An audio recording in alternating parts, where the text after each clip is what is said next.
നമസ്കാരം. ടുനെറ്റ് ന്യൂസ് കാലാവസ്ഥാ വാർത്തയിലേക്ക് സ്വാഗതം.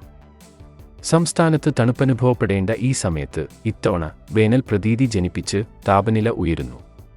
ധനുമാസമായ ഡിസംബറിൽ തണുപ്പുകാലാവസ്ഥയാണ് കേരളത്തിൽ സാധാരണ അനുഭവപ്പെടാറുള്ളത്.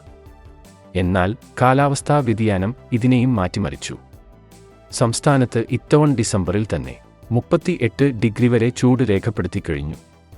ഇന്നലെ എറണാകുളം ചൂണ്ടിയിലെ കാലാവസ്ഥാ മാപിനിയിൽ 38.4 ഡിഗ്രി താപനില രേഖപ്പെടുത്തി. എറണാകുളം, കണ്ണൂർ, കാസർഗോഡ് ജില്ലകളിലാണ് കൂടുതൽ ചൂട് അനുഭവപ്പെടുന്നത്. കഴിഞ്ഞ വർഷത്തെ അപേക്ഷിച്ച് ഈ വർഷം ഡിസംബറിൽ തണുപ്പ് കുറയുകയും പകൽ താപനിലയിൽ ചൂട് ഉയരുകയും ചെയ്തതായി കാലാവസ്ഥാ നിരീക്ഷകർ അറിയിച്ചു. കഴിഞ്ഞ വർഷം ഡിസംബറിൽ രാത്രി താപനില ഡിസംബർ 22 വരെ 22 ഡിഗ്രിയിൽ കൂടിയിരുന്നില്ല, 19 ഡിഗ്രി വരെ താഴുകയും ചെയ്തിരുന്നു. എന്നാൽ ഈ വർഷം ഡിസംബറിൽ താപനില 23 ഡിഗ്രിക്കും 24 ഡിഗ്രിക്കും ഇടയിലാണ് രേഖപ്പെടുത്തിയത്. കഴിഞ്ഞ വർഷം ജനുവരിയിലും രാത്രി താപനില 19 ഡിഗ്രിയിലേക്ക് താഴ്ന്നിരുന്നു.